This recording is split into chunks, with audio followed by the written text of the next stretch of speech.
বাড়িতে কেউ আছো? একবারটি আমার কথা শুনবে? কে কে?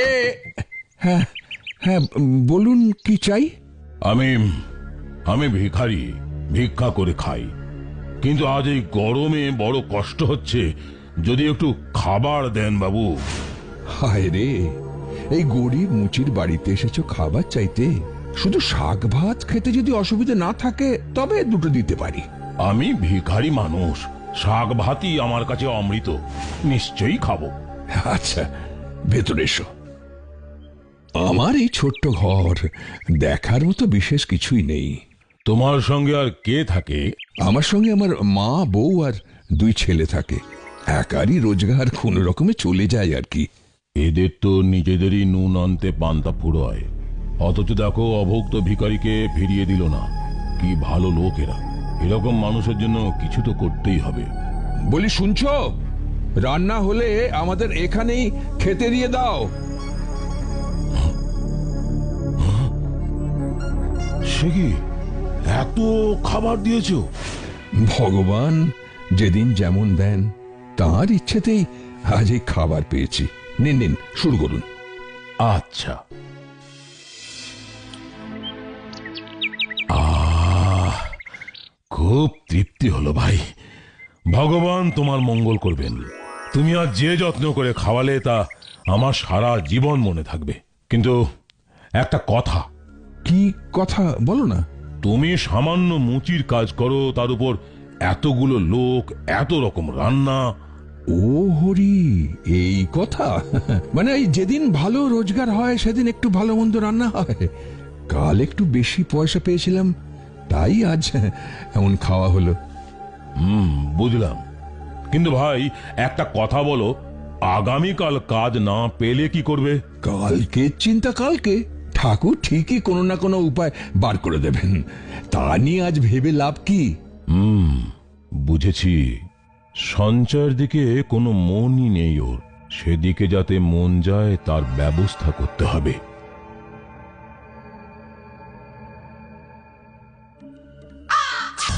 শোনো শোনো শোনো, রাজা মশাই আদেশ দিয়েছেন, আজ থেকে কেউ মুচির কাজ করতে পারবে না। যেই আদেশ না মানবে তার কড়া শাস্তি হবে।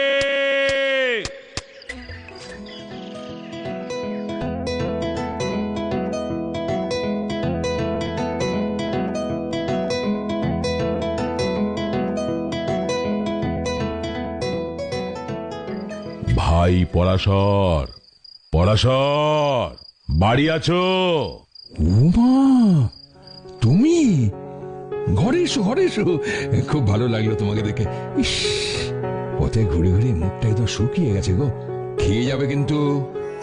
বাবা, আজও এত খাবার! ব্যাপারটা বুঝতে পারছি না তো। তবে কি ওর অন্য রোজগার আছে যেটা আমাকে গোপন করছে? এ কি, চুপচাপ বসে আছো যে? আরে আরে, খাবার তো ঠান্ডা হয়ে যাচ্ছে। আচ্ছা পরাশর, একটা প্রশ্ন করব, কিছু মনে করবে না তো? না না, মনে করবো কেন?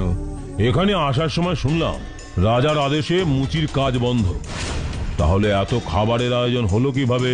মানে টাকা পেলে কোথা থেকে? ভগবানের দয়ায় সবই হয়। রাজামশাই রোজগারের একটা উপায় বন্ধ করেছেন। অন্য উপায় তো আছে।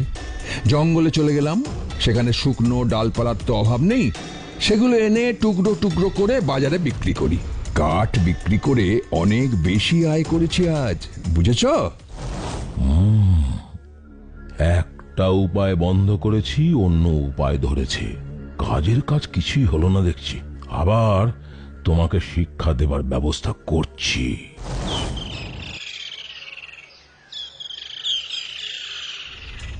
এই এই এই এই দাঁড়াও দাঁড়াও দাঁড়াও, এই কোথায় যাচ্ছ তুমি? আমি আগে আমি যাচ্ছিলাম কাঠ কাটতে। কাঠ কেটে বিক্রি করি আমি। রাজার হুকুম অমান্য করছো, এত দুঃস্পর্ধা তোমার? কি হুকুম জানি না তো। মহারাজ হুকুম দিয়েছেন এই রাজ্যে কোনো গাছ কাটা যাবে না, শিকার করা যাবে না। যে মানবে না তার শাস্তি হবে। শাস্তি হবে? হ্যাঁ, শাস্তি হবে। চলো চলো রাজার কাছে চলো। কেন? আমি তো কোনো কথা না বলে আমাদের সঙ্গে চলো চলো চলো। ও, তুমি রাজার আদেশ না মেনে জঙ্গলে গিয়েছিলে। রাজার আদেশ অমান্য করার শাস্তি তুমি জানো? আগে আগে আপনি আপনি বিশ্বাস করুন, আমি আমি সত্যি এই আদেশের কথা জানতাম না হুজুর। তা জঙ্গলে যাওয়ার কারণটা কি? আগে ওই গাছের শুকনো ডালপালা কাটতে কাঠ বেচে রোজগার করি, তাতে আমার সংসার চলে। কিন্তু আজ তো আমি কাঠ কাটিনি। কাঠ কাটার আগেই তোমাকে ধরে এনেছে, তবে তো দোষ হয়নি। আমি কিন্তু তোমাকে অন্য কাজ দিতে পারি। অন্য কাজ দেবে না? মানে সে তো খুব ভালো। কি কাজ হুজুর? বলুন না, বলুন না। আমি করব, আমি করব। রাজ দরবারের জন্য একজন প্রহরী লাগবে। সেই প্রহরীর কাজ করতে পারবে? খুব পারবো হুজুর। আচ্ছা, তুমি ওদের সঙ্গে যাও। ওরা যা পোশাক দেবে সেটা পরে এসো। যথা আজ্ঞা। বাহ, বেশ মানিয়েছে, চেনাই যাচ্ছে না একেবারে। বেশ বেশ। হুজুরের দয়া। তাহলে লেগে পড়ো। দরবার রক্ষা করার দায়িত্ব কিন্তু তোমার। আগে হুজুর। এই তলোয়ারটা নাও পরাশর, এটা সর্বদা সঙ্গে রাখবে। আচ্ছা হুজুর। আগে আগে প্রণাম।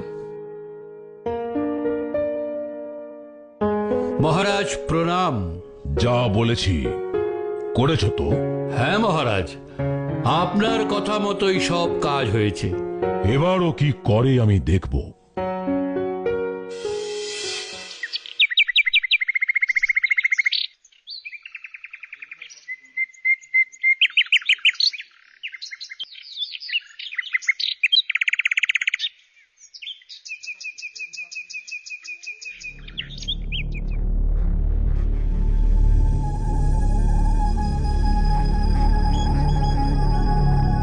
কি পরাশর, তুমি এখানে? কিছু বলার আছে নাকি? হ্যাঁ, মানে বলছিলাম হুজুর, আমার তো আজকের কাজ শেষ। সে তো খুব ভালো। তা হুজুর, এখন তো আমি বাড়ি যাচ্ছি। দয়া করে যদি আজকের মজুরিটা আমাকে দেন। মজুরি দেব তোমায়?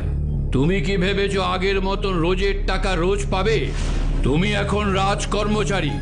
অন্য কর্মচারীরা যেমন মাসের শেষে মাইনে পায়, তুমিও তাই পাবে।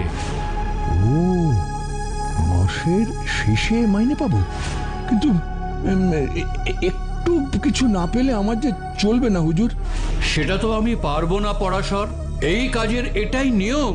তোমার জন্য নিয়ম ভাঙলে অন্য কর্মচারীরাও রোজ রোজ টাকা চাইবে। এটা তো সম্ভব নয়।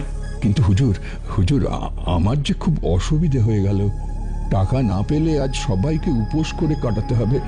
দয়া করে কটা টাকা না হয় আমাকে ধারই দিন। আমার কিছু করার নেই পরাশর, এটা মহারাজের নিয়ম। এই নিয়ম আমি কিছুতেই ভাঙতে পারবো না। তুমি মাসের শেষেই টাকা পাবে, তার আগে নয়। তুমি এখন যাও।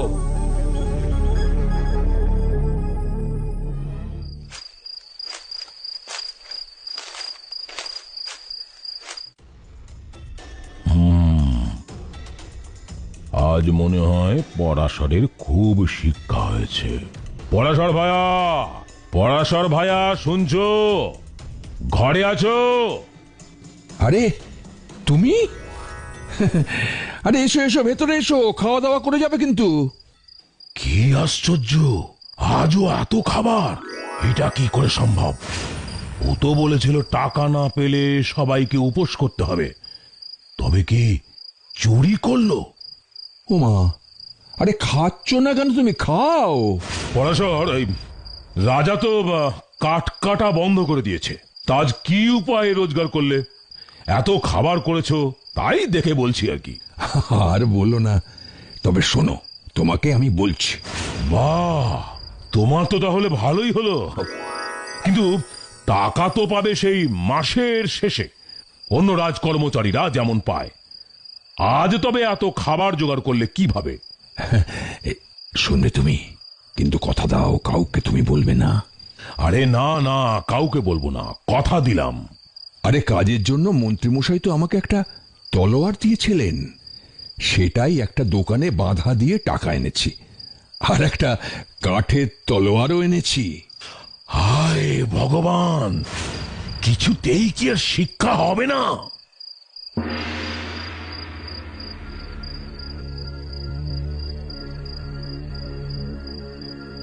হুজুর, আপনি আমাকে ডেকেছেন? হ্যাঁ, ডেকেছি। এই যে লোকটাকে দেখছো, এর গর্দান নিতে হবে তোমাকে। গর্দন? গর্দন কেন নেব? ও কি করেছে? ও কিছু করেনি, ওর গরু করেছে। মহারাজের বাগানে ঢুকে নোংরা করেছে। গরুকে ও সঠিক শিক্ষা দিতে পারেনি, তাই মহারাজ ওকে শাস্তি দিতে বলেছেন। এ কাজ কি আমি করতে পারবো হুজুর? জীবনে একটা পাখিও আমি শিকার করিনি, আর এ তো একটা জলজান্ত মানুষ। এজন্যই তো তোমাকে বলছি পরাশর, যাতে তোমার মনে সাহস আসে। একটু বুদ্ধি করে কাজটা করতে হবে, কারণ কাঠের তলোয়ার দিয়ে গর্দান নেব কি করে, দেখাই যাক। হুজুর, মহারাজের আদেশ আমি অবশ্যই পালন করব, কিন্তু আমারও একটা কথা আছে হুজুর। ও যদি নির্দোষ হয় তবে আমার এই তলোয়ার কাঠের হয়ে যাবে।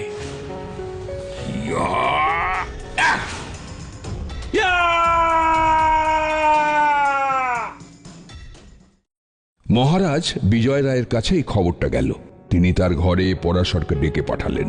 পরাশর ভয়ে ভয়ে সেখানে গেল, কিন্তু রাজাকে দেখেই সে চিনতে পারল। আপনি? হ্যাঁ পরাশর,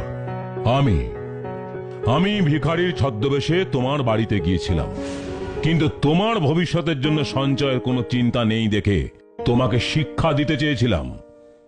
তবে ঈশ্বরের প্রতি তোমার বিশ্বাস, আতিথেয়তা, সততা দেখে আমি মুগ্ধ। তাই আজ থেকে তুমি সারাদিন প্রাসাদেই কাটাবে, আর দুপুরে আমার সঙ্গে খাবে, রাত্রে বাড়িতে চলে যেও।